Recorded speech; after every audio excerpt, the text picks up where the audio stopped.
Welcome to the Blessed Podcast. I'm your host, Dr. Raquel Tolson, and this podcast is here to help you experience being blessed that transcends a mere hashtag. And you guys already know I'm a firm believer that being blessed is a mindset.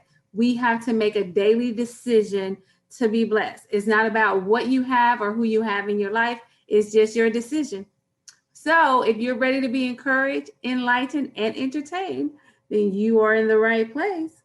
I am broadcasting on WYTV 7, and we are a nonprofit Christian radio broadcast with the mission to empower, encourage, and educate. So if you are enjoying the Blessed Podcast, please go to www.wytv7.org and hit the donate button. Every little bit helps. $10 may not seem like a lot to you, but if everybody did it, we can further the mission to get the people what they need. Okay, and we are sponsored by Tolson's Publishing.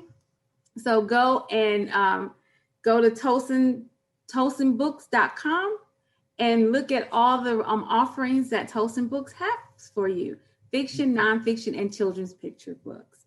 We are in the month of March, and we are celebrating all things women.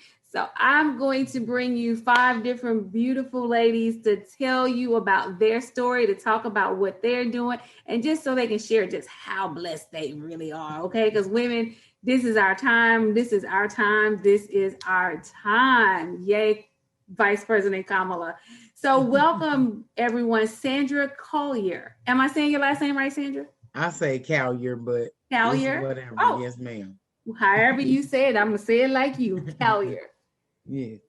So tell us a little bit. I know that you're an author, you're an educator, you are a poet, but what else is, special about Sandra? Well, I love music. I'm really an introvert. I really don't like talking for real, but I have been journaling probably over 15 years. Just journaling my thoughts, and it was very cathartic, just a difficult time in my life, and writing just became my escape. And from that, I was able to create my first fiction, nonfiction story.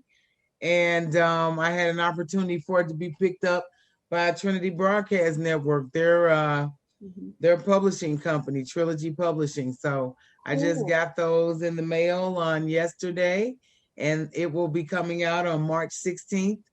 And I'm so excited about that. It's a story that's over 20 years old, and I had given up on it, and I had convinced myself nobody cared. And of course, everybody has that one cheerleader in their corner, one of my girlfriends, and she wouldn't let the story die. And she encouraged me to go to a writing conference. I wrote the book, and we did an indie project together, and it got picked up, as I said. So now it's done on a professional level, and it's available at all media outlets. I'm just so excited, and that's what I want to do. So that's cool. Yay. That is so cool. So you said a lot of stuff that I got to go back and touch on. But before I go and touch on some of the stuff about the book, let's talk about, you work with special education. Yes, I was a substitute teacher for several years. Well, let me back up. I started out as a social worker. Well, I started out as a volunteer. That's what I was. Oh, okay. I volunteered for the court system. And in order to do that, I would have to maintain relationships with young people that did not have parents or didn't have successful adult relationships. And so, I was that go to court with them, take them to job interviews, encourage them to, look for careers and go to school, just being that person for them. And so that cheerleader that you were talking about earlier, you were that person. I did that for a couple of years. And as I sat in these meetings, I would always wonder why everybody on one side of the table looked like me and everybody on the other side of the table looked like somebody else. And then I started to read the statistics as to how many of them were going back home and how many of us were not. And so the Lord said, okay, so now I want you to go to school. So then I went to school, and my son was born with a stroke. So Mm, he was, what you call, I would say from birth, I've just always, it changed the trajectory of my life from being a more of a career driven person to being more of a caregiver. right. And Right. so it just introduced me to a lot of new things. And I just happen to love working with families Mhm. and people. And I didn't see them as numbers as I transitioned into social work. I Okay. became a social worker for the state and worked in child abuse, neglect. And I just had a chance to meet so many wonderful people that were just going through a difficult A time. difficult time, and that's like really interesting because we really do need more people like that in the Mm-hmm. system, because it's one thing when you are, because the churches and the neighborhoods and families can be there, but when you actually have somebody in the system that has Mm-hmm. your back, it Mm-hmm. makes a difference. I'm sure it makes a huge difference. I actually used to work as an attorney, Mm-hmm. um in, for women. Used to represent women who their children were taken away from them. Oh, wow. And then so we had to Oh, jump through all the hoops because there are a mm. lot of hoops Yes. that people have to go through that regular people don't have to go through to keep Yes. their, to have their kids, but to get your kids back, you got to go through all these hoops. And Mm-hmm. so I used to, go to court with them and just kind of encourage and all that stuff. And Mm-hmm. I think it really helped to have somebody on their side, Mm-hmm. and I was just there as an attorney, so I wasn't there when her kids, somebody would bring the kids to her and all that stuff. And just, Mm-hmm. it's, there are, there are a lot of places where children of God need to be. Let me put it that way. Mm-hmm.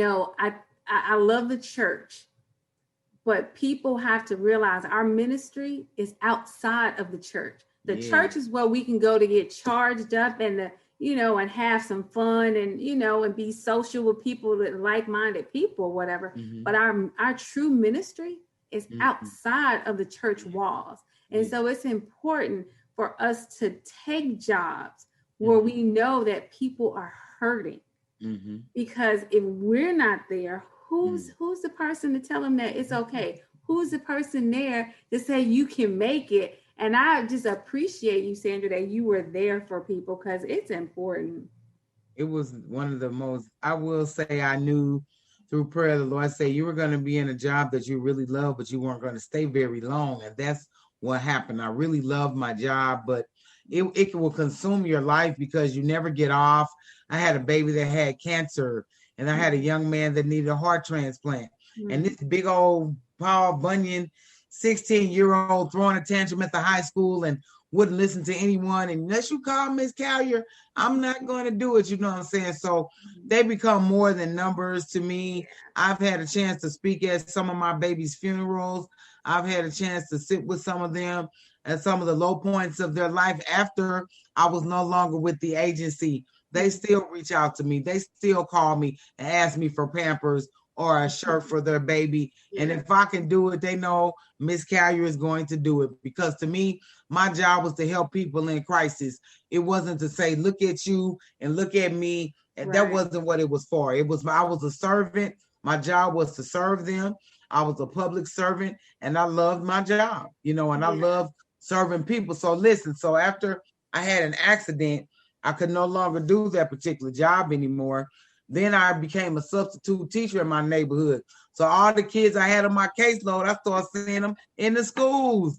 They were Yeah. like, no, you didn't quit and come to these kids. When I was looking for you, I needed you. So it was always wonderful to be a part of a community Mhm. and a bigger thing that I would see kids that were like, no, don't embarrass me and speak. And we would have a whole conversation without having a conversation. And I would never uncover anyone unless they make known that they wanted to have a conversation with me. I would never say, oh, well, I had a case for you, or Right. I, Right. and so they ask you in the beginning, do you want to work in your neighborhood or not? And I wanted to work in my neighborhood. I wanted to have an impact in my community. So I like that's it. how it all started when I went to the school and I began to see all of these. Oh my God, it was the most challenging thing ever. I was junior high school. And I subbed at all of the junior highs and high school in my neighborhood. So I did that for 4 years.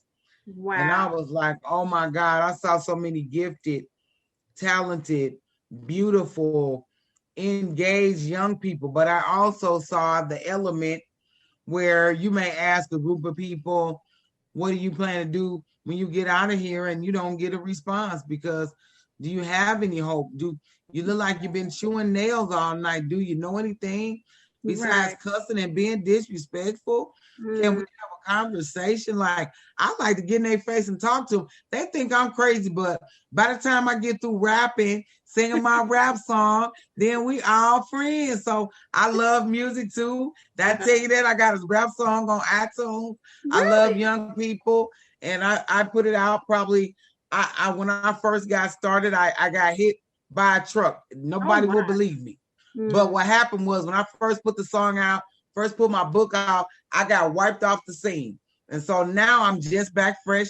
So there's a lot of things I've already done. Nobody got a chance to enjoy it, because I was off having this moment. But you know how the enemy think he gonna do it. But he just made double trouble. So now it's going around the world instead of just around to my friends. Okay. Right. Okay. So I need you to show your book again. Let's talk about 90-Day Anointing, Chronicles of Ascent 1. I love it. You said that it was fiction and nonfiction. So you did like a memoir, but you did it in a fiction to protect the names of the innocent, correct? Or the I turned it into a whimsical story. But every line is true, every incident is true, but the names were changed to protect the innocent. Just a little bit of embellishment on their personalities to make them stand out as individuals. I don't know how I knew how to do any of that.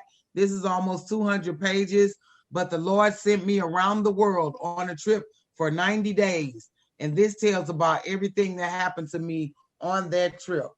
I didn't know anyone. I didn't have any money. I didn't have no connection. I just knew the voice of the Lord told me to go. I was a single parent, 90 days around the world, a Black missionary.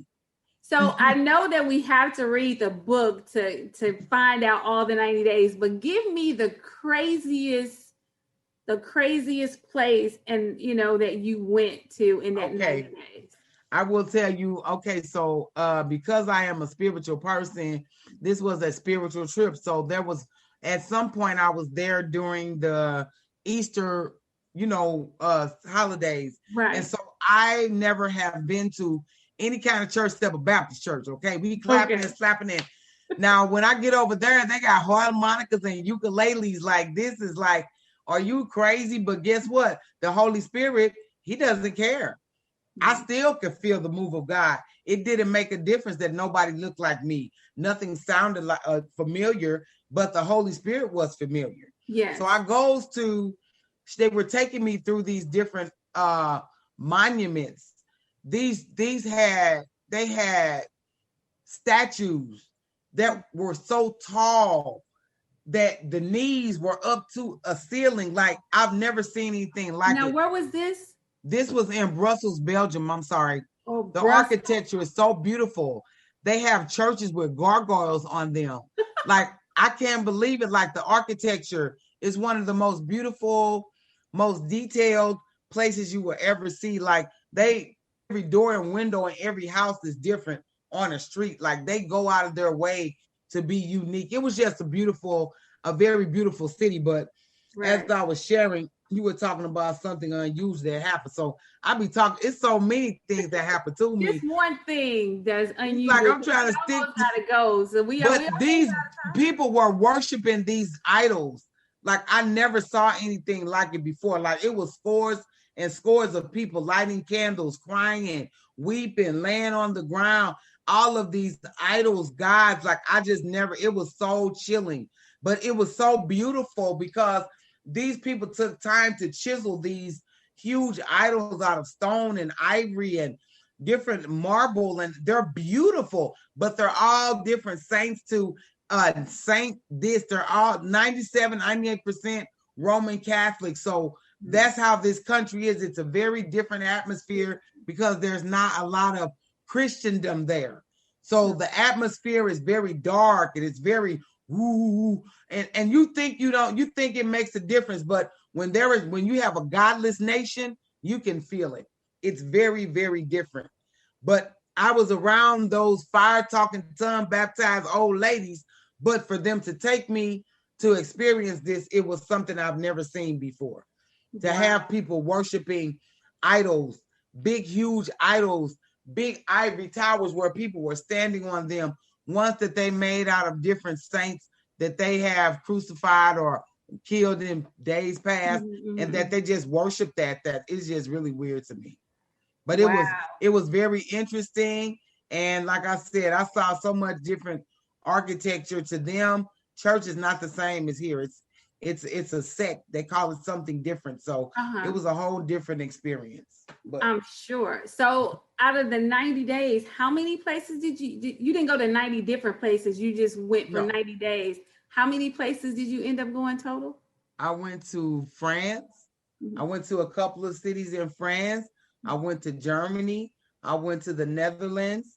I was in Brussels, Belgium, and I traveled in different villages around in those areas, speaking and teaching, sharing my testimony. I really didn't know what I was going to do. I just followed the voice of the Lord. I didn't have a script. I didn't know. I just knew he was real.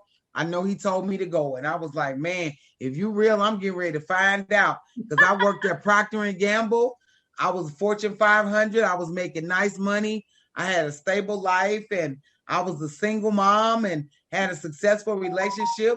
And I was had gotten off of drugs. I had been on drugs a lot of my early life, from sex trauma, just different things. But I had been clean for a couple of years. But I was really focused on cleaning up my life and stop putting up different masks and being authentic with myself and pouring out all of the garbage and finding out why was I on drugs, what was wrong with me, why was I broken, what was broken, and that all of this writing and things was happening during that time. So at that time, after a couple of years, I developed the ability to hear and become sensitive with the Holy Spirit. And he began to talk to me, and I would talk back, and he would tell me stuff to do, and I would do it, and stuff would happen. And I was like, wow, I didn't know. At first, I've been to church all my life. I didn't know it was really real. But at some point, that is so awesome that you just did that. I didn't. I was almost 30. I was like, who do? I had no clue. And then one day, everybody, you know what? But a lot of people, I say that's one in my book. You know, it's like we go to church, we learn all these scriptures, we can recite them, we can shame people with the scriptures. You know how we cut people with the scriptures. We can do all that. But in all honesty, we don't believe the scriptures. And it comes at you like a whoosh. You don't even believe what you're talking about. So what is happening right now? Let's get down to the root of it. You don't believe what you even saying. And it's like, there's no faith. We don't have faith. Like I was just telling somebody, I'm one of those people that really believe that I can do all things. Sometimes I have some confident issues, but for the most part, I really believe that I can do all things. And that's kind of scary to the people around me. Because they like, that's why you speaking a foreign language, because to a lot of people, faith is just a word. Yes. But it's not. You can walk on it. You can stand on it. You can put all your weight on it. But you'll never know if you keep skinny dipping. You got to get on in the water. If you keep, doing what you can do in your power and not stepping out in faith that God gonna send all the other stuff that you need. And I'm not saying it's coming from heaven. No. Because we are God's hands and feet.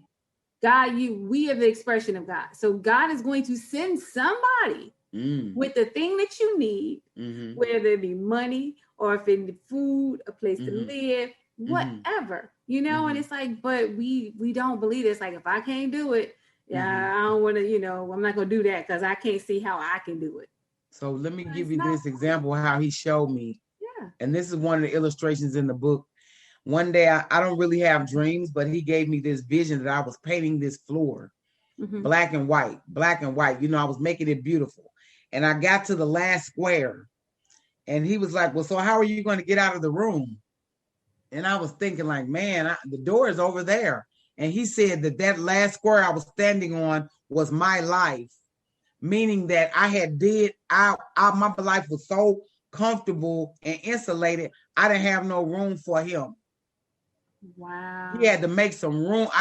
He had to take away a lot of the things that I was comfortable and familiar with so that I could become dependent, so I could find out that his word was true. Mm-hmm. And see, many people are not willing to let go something they already got in their hands. Yeah. But you can't, let's like on the monkey bars. You swinging, you doing good, but you cannot move if you don't reach out to something else. You got to let go of what you already got so you can grab a hold to something else. Yeah. So I had a job, I had a child, I had a relationship, I had stability, but what I did not have was a relationship with an unseen God. Mm-hmm. And so that room represented, this is all I could do for myself. I had already done that. Mm-hmm. So if you want to come out of this, now you got to shed all of what you know, and you got to walk into something altogether different. So different means it's not going to be familiar. Right. Different means he going to start me over. When I get over there, at some point, he tell me to go home and get some character. Mm-hmm. Here I'm getting paid to speak, $1,000, 15, 20 women paying me. I don't know anything. I'm just going, telling them my story. And after a while, Lord said, you love this kind of life. I'm like, yeah. He's like, now go home and get some character. I'm like, well, what home? So now I got to humble myself, to go back for people to laugh, talk about me, call me a fool, call my faith walk a lie. I couldn't really explain it. For years, I just sat around. Like, to me, I thought I was crazy. Maybe I was crazy. Maybe I was a fanatic. Maybe don't take all of that. It was driving me nuts. I thought it was something wrong with me, and I was trying to make myself be like everybody else, but it didn't work. So it isolated me to a point to where I knew I just shut up talking, because obviously what I thought I knew, that wasn't it. Everything I thought I knew, it went out the window. So now I got to start over from nothing. I don't have a car. I don't have a credit. I don't have a house. I don't have a kid. I don't have a job. Now God say, now who are you? You're not no mom. Maybe I didn't want you to have a baby at them when you did that. He said, did you ever ask me anything about your life? I never did. I never asked him anything. I did what I wanted to do. I worked where I wanted to work. I went out who I wanted to go out with. I never asked his wisdom about nothing in my life. I went to church, but I did not see him as the head of my life, as the Lord of my life, as the Father in my life. I did not see that. But as I got closer to him and began to read the word and began to be a doer of the word, he began to clear up my vision and show me that I didn't understand at the time. I just didn't want the pain, the humiliation, and the embarrassment. But he was looking at the fact, he was tearing down all of the tradition, all of the idols, all of the beliefs, all of these false things that I had grew to be a part, that built a whole life for me, that now he just snatched the rug from under me. So when I was having this conversation, he said, I'm going to give you a new life. But he didn't tell me he was going to start me from nothing. I thought I was going to get it when I got there. But that's not what happened. Right. When I got to Europe, to me, it looked like he took me on a whirlwind trip. Me and him showed me the world. He took me on I was living the life. And he said, nah, go home. Now, and from that, I had to live off of that experience for almost 20-something years. Because it was barren after that. So it's been 20-some years. That's why my name Abrahama, not Abraham. But this is all about faith. It's active. It's active. It's not just words. It's something that I had to live. And so now I get a chance to teach pastors all over the world about it. God is opening doors. I'm telling you, the book is not even out yet. I already have 1,000 ready to go. I'm telling you, all overseas, God is just moving all over the world. So let me tell you, he told me I was going to be an author. I didn't know how that was going to happen. I had no interest in writing. But what he did, he broke me down so bad, I had to start writing to activate the gift of me being a prophetic scribe to generate a story to tell. Right. That is He so gave awesome. me a story. Yeah. But I had to wait almost 20 years to tell it because I was so broken from what happened as a result of it. He had to rebuild me all the way back up to now. I know he's real. I know he'll do it, but it might take you 25 years. It might. And that's it. And the thing is, what people have to realize, there's, that time don't mean nothing for God. God, when that gray patch in your hair, that don't mean nothing to God. God, let me tell you something. This guy here, this came from 2 years praying in the house from 30-something years old. And it's been up there all that time, still the same spot. It's so funny, but it's like it's God 99, the same spot. Yeah. That's God did that. I went in the house, I put my head in that Bible. When I came out, this is what happened. And it's been there for 20 years, the same spot. That's all it grew right there in the front. That's something. I'm telling you, people don't believe me. I'm telling you, God is real. You see stuff in the Bible, the glory of God to come on you. That's not fake. That's real. But people will tap into it because they're trying to get a blessing and run. They want a quarter, but God want to give you the bag. You feel me? And you know what? And then we like almost out of time. And that's like the main thing I want people to realize, that we are blessed, not because of the things that God has, blessed us with the stuff, but it's just the fact that we can be so connected to God, if we are still, and when we listen for his voice, he tell us, he really does order our steps. Like, that's just not a song. That's just not about it. He really does. He will send the right people at the right time. Now, what we may think, it took me 20 years to get what I desire. Well, it's not because God said no. It's because we were hindering it. He was ready for us to have it, but we weren't ready for it. And God not going to give us anything that's going to destroy us. So with that, where can the people go get your book? Because we have to go. Where can they go get your book? Okay, my book is at Amazon. The Kindle is the only pre-order on Amazon, but the hard copies, I have a limited few, but it will be available at Barnes & Nobles, all of the outlets. You'll be able to get it March 16th. But right now, you can get it at Callier Publishing on my Square site. Minds Over the Midwest is available as my ministry. So you can go on my Facebook page or my Instagram page, and all of the links are available for you to pick it up. Oh my God, I'm so excited. I'm so excited. The hard copies will be out March 16th. Right now, it's only Kindle. But the hard copies you can get from me for the next couple of weeks on a pre-order, but they're limited, and a couple of people are already ordering. So if you want one, get them. They're going fast. All right. Thank you so much for being here, Sandra. I appreciate you. And for everybody out there, go and look Sandra up so you can pre-order the book, or you get it on March 15th. Thank you. Remember, what God has done for others, he will do the same thing for you. He is real, and he is waiting for you to hear his voice. You guys be blessed. Swing Into Their Dreams Foundation presents the golf tournament of the year, raising scholarships for aspiring National Golf Club in Milton, Georgia. The inaugural HBCU Swing Into Their Dreams Charity Golf Tournament. Registration and gourmet continental breakfast begins at 8 a.m. and shotgun at 10 a.m. Award reception follows. Come enjoy a day of jazz, mimosa, cigars, cash bar, silent auction, and more.